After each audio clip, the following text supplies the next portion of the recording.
ಮಾತು ಎಲ್ಲೂ ಮಾತಾಡಲಿಲ್ಲ ರಾಹುಲ್ ಗಾಂಧಿ. ಈ ಪರಿಸ್ಥಿತಿ ವ್ಯವಸ್ಥೆ ಬದಲಾಗಬೇಕಾಗಿದೆ.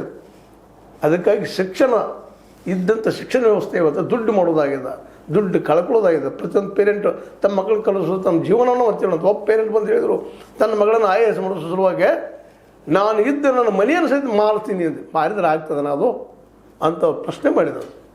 ನಿಜವಾಗಿ ಇದು ಜನರ ಮಧ್ಯದಲ್ಲಿ ಹೋಗಿ ಜನ ಸಮಸ್ಯೆ ಕೇಳುವಂಥದ್ದು. ಮತ್ತು ಈ ದೇಶದ ಪರಿಸ್ಥಿತಿ ಅದ. ಮತ್ತು ಕೂಲಿಕಾರ ಮಕ್ಕಳಿಗೆ ಸಾಧ್ಯವೇ ಇಲ್ಲ. ಅವ್ರಿಗೆ ಅದಾವಪ್ಪ ಎಕ್ಸಾಮ್ ಅದಾವ ಅಂತೇಳಿ ಎಷ್ಟೋ ಜನ ಮಕ್ಕಳಿಗೆ ಗೊತ್ತಿಲ್ಲ. SLC ನಂತರ ಏನು ಅನ್ನೋದು ಗೊತ್ತಿಲ್ಲ. ಅನೇಕ ಜನ ಇನ್ನೂ ತಮ್ಮ ಹಳ್ಳಿಗಳನ್ನ ಬಿಟ್ಟು ಹೊರಗೆ ಬಂದಿಲ್ಲ. ಇವತ್ತಿಗೂ ಅಕ್ಷರಶಃ ಇದು ಅಂಥವ್ರ ಮಕ್ಕಳಿಂದ ಈ ಕನಸು ಕಾಣೋದು ದೂರದ ಮಾತು. ಕೇವಲ ಮಧ್ಯಮ ವರ್ಗ, ಕೆಳ ಮಧ್ಯಮ ವರ್ಗದವ್ರಿಗೆ ಮಾತ್ರ ಈ ಕನಸು ಕಾಣಲಿಕ್ಕೆ ಸಾಧ್ಯ. ಯಾಕಂದರೆ ಕಲ್ತಿರ್ತಾರೆ ಅವರು ಅಂತ ಸಮಥಿಂಗ್ ದೇ ಲರ್ನ್ಡ್.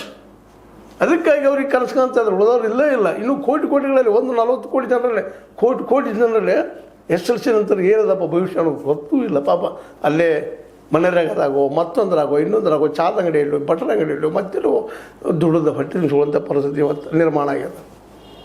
ಇಂಥ ಪ್ರಸಂಗದಲ್ಲಿ ಅಟ್ಲೀಸ್ಟ್ ಮಿಡಲ್ ಕ್ಲಾಸಲ್ಲಿ ಏನು ಮಕ್ಕಳು ಹಾಕಿರ್ತಾರೆ, ತಂದೆ ತಾಯಿ ದುಡ್ಡು ಖರ್ಚು ಮಾಡಿರ್ತಾರೆ, ಅವ್ರಿಗೆ ಭವಿಷ್ಯ ಕೊಡಬೇಕಲ್ಲ.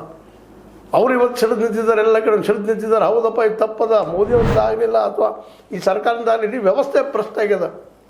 ಈ ವ್ಯವಸ್ಥೆಗೆ ಪರಿಹಾರ ಏನು? ಶಿಕ್ಷಣ ವ್ಯವಸ್ಥೆ ಸುಧಾರಣೆಗೆ ಪರಿಹಾರ ಏನು?